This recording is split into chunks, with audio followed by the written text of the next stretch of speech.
നമ്മുടെ നാട്ടിൽ ഇപ്പോൾ ഭൂമി കുലുക്കം നേരത്തെ തന്നെ അറിയാൻ തക്കവണ്ണമുള്ള കാലാവസ്ഥ സാങ്കേതികവിദ്യ നമ്മുടെ നാട്ടിലുണ്ട്. എന്നാൽ 132 AD സമയങ്ങളിൽ ചൈനയിൽ ഒരു പ്രത്യേക ഉപകരണം ഉണ്ടായിരുന്നു അത്രേ.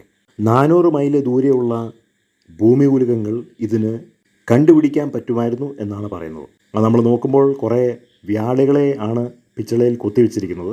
ആ സമയത്ത് ഭൂമി കുലുക്കത്തിൻ്റെ എന്തെങ്കിലും സൂചന ഉണ്ടെങ്കിൽ അതിൻ്റെ വായിൽ നിന്ന് കുറച്ച് പന്തുകൾ ആ കുലുങ്ങാൻ സാധ്യതയുള്ള ദിശയിലേക്ക് തെറിച്ചു പോകുമായിരുന്നു എന്നാണ് പറയുന്നത്.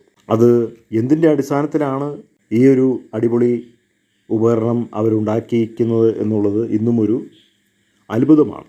അപ്പോൾ നമ്മൾ പണ്ടത്തെ ആളുകളെ നോക്കിക്കഴിഞ്ഞാൽ അവർ എല്ലാ നിലകളിലും ബുദ്ധിയുള്ളവരായിരുന്നു. ഇന്നത്തെ ആധുനിക സാങ്കേതികവിദ്യയ്ക്കോ ശാസ്ത്രീയ കണ്ടുപിടുത്തങ്ങൾക്കോ ഒന്നും ഒരു ഉത്തരം തരാൻ പറ്റാത്ത നിലയിലുള്ള കണ്ടുപിടുത്തങ്ങൾ പുരാതന കാലഘട്ടങ്ങൾ മുതലേ ലോകത്തിലുണ്ടായിരുന്നു എന്നുള്ളതാണ് നമുക്ക് മനസ്സിലാക്കാൻ കഴിയുന്നത്. അതായത് നമ്മുടെ നാട്ടിൽ ഇന്ന് ലോകത്തിലുള്ള ആളുകൾ ഇന്ന് ലോകത്തിലുള്ളവരാണ് ഏറ്റവും വലിയ ബുദ്ധിജീവികളെന്ന് അവകാശപ്പെടുന്നു. അത് മൗഢ്യമാണ്. പ്രാചീന കാലഘട്ടത്തിൽ ഉണ്ടായിരുന്ന ആളുകളുടെ ഒരു കഴിവ് പോലും ഇന്നത്തെ കാലഘട്ടത്തിലുള്ള ആളുകൾക്ക് ഇല്ല എന്നുള്ളതാണ് പഠനങ്ങൾ തെളിയിക്കുന്നത്. നമ്മൾ ക്രെയിനുകളെക്കുറിച്ച് പഠിക്കുമ്പോൾ ക്രെയിനുകളൊക്കെ ആധുനിക സൃഷ്ടികളാണ്.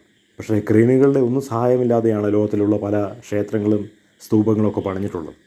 ഇന്നും അതെങ്ങനെയാണ് പണിഞ്ഞിട്ടുള്ളതെന്നുള്ളത് വലിയൊരു അത്ഭുതമാണ്. കമ്പ്യൂട്ടർ ഇന്ന് കാണുന്ന സാങ്കേതികവിദ്യ ഒന്നും ഇല്ലാതിരിക്കുന്ന കാലഘട്ടത്തിൽ ടൺ കണക്കിന് ഭാരമുള്ള വലിയ വലിയ ക്ഷേത്രങ്ങൾ എങ്ങനെ ആളുകൾ പണിഞ്ഞു എന്നുള്ളത് ഇന്നും ഒരു അത്ഭുതമാണ്.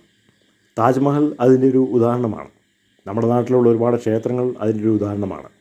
കാരണം ആധുനിക കാലഘട്ടത്തിലുള്ള പല ക്രെയിനുകൾക്ക് പോലും എടുക്കാൻ പറ്റാത്ത രീതിയിലുള്ള പാറകളാണ് ഈ ക്ഷേത്രങ്ങളൊക്കെ ഇരിക്കുന്നത്. അതെങ്ങനെ സാധിച്ചു?